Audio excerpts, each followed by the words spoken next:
E aí galera, tudo bem? Hoje vamos falar de uma coisinha que tá acontecendo nesses últimos dias.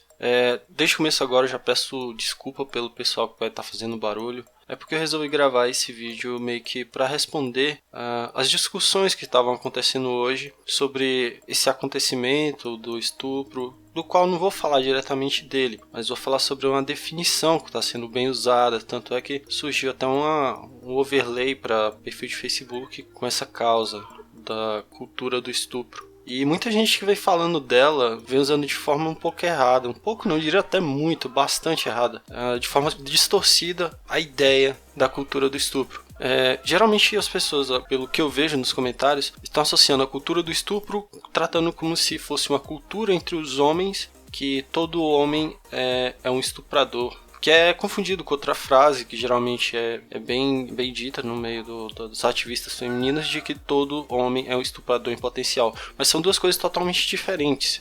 E eu queria tentar explicar isso nesse vídeo. Primeiramente o conceito, que a cultura do estupro ela não trata somente do homem, mas trata sim da sociedade. Como o próprio nome diz, é uma cultura. A cultura em si, ela tende a culpar a vítima, no caso... não só em casos de estupro, mas em casos de roubo, casos de perda ou qualquer outra coisa que acontece de mal com o indivíduo. Tem esse viés de colocar a culpa na vítima do caso. Como, por exemplo, você é assaltado porque você está na rua mexendo no seu celular. Aí automaticamente a pessoa vai falar: a culpa foi sua, porque você estava andando na rua mexendo no celular. E não a culpa, não, tirando totalmente o foco da culpa do bandido. Sim, as pessoas levam essa culpa em consideração, mas ele atribui a culpa principal em você de não ter se precavido para evitar esse tipo de consequência, que no caso é ser roubado. E isso é muito intrínseco na nossa cultura. Ainda mais no Brasil, onde a corrupção é uma coisa totalmente endêmica, como se fosse uma doença dentro dessa nação, que o modus operandi aqui é tentar evitar ao máximo que as coisas aconteçam a você, do que a educar as pessoas para que esse tipo de coisa não aconteça porque aquilo é errado. Aí chegamos no caso da cultura do estupro, que trata exatamente disso, de tratar as mulheres que são vítimas de abuso ou de assédio ou de qualquer tipo de generalizado de assédio ou abuso sexual, como se ela, por estar tendo tal atitude ou por estar se vestindo de certa forma ou por estar tomando uma atitude, digamos,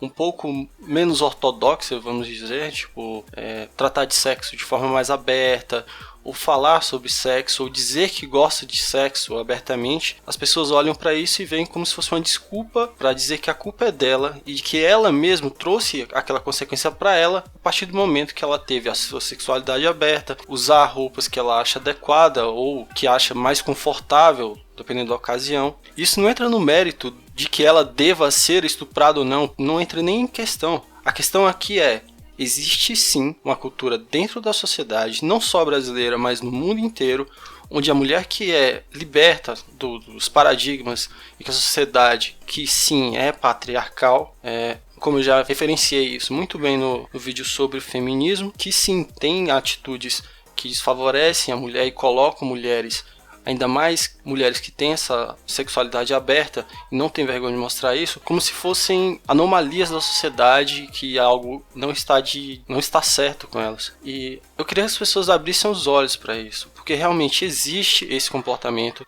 E essa coisa não são coisas do tipo como realmente estuprar a pessoa, chegar a vir de fato de ir lá e estuprar a pessoa.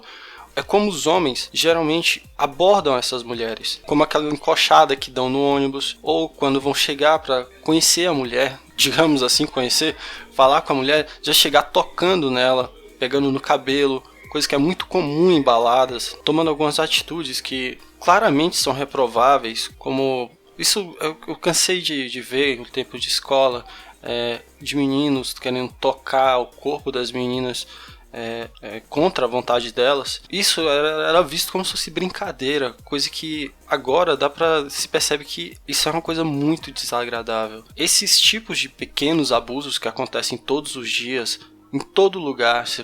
Eu tenho certeza disso, você já presenciou isso em algum lugar também, que é chamado a cultura do estupro. São essas pequenas coisas que acabam afetando as mulheres, que deixam elas com medo dos homens em determinadas circunstâncias, em determinados locais, justamente por causa disso, porque existe sim esse medo da mulher ser abusada fisicamente, ou ser apalpada, ou de qualquer outra forma de assédio sexual que a gente vê, e é muito bem claro. Isso aqui eu não estou inventando, e todos vocês são provas de que realmente isso acontece. E é para esse tipo de coisa que a gente tem que ficar atento. Não usar o termo cultura do estupro como se fosse uma muleta para poder blindar o que as mulheres possam alegar. É realmente um fenômeno social que a gente vive. E esse tipo de coisa não dá pra gente ignorar. E sobre a questão da alegação de que todo homem é um estuprador em potencial, eu já expliquei também sobre esse aspecto no meu vídeo sobre feminismo. Eu vou colocar ele aqui na descrição, que eu dei meu pitaco sobre o que é o movimento feminista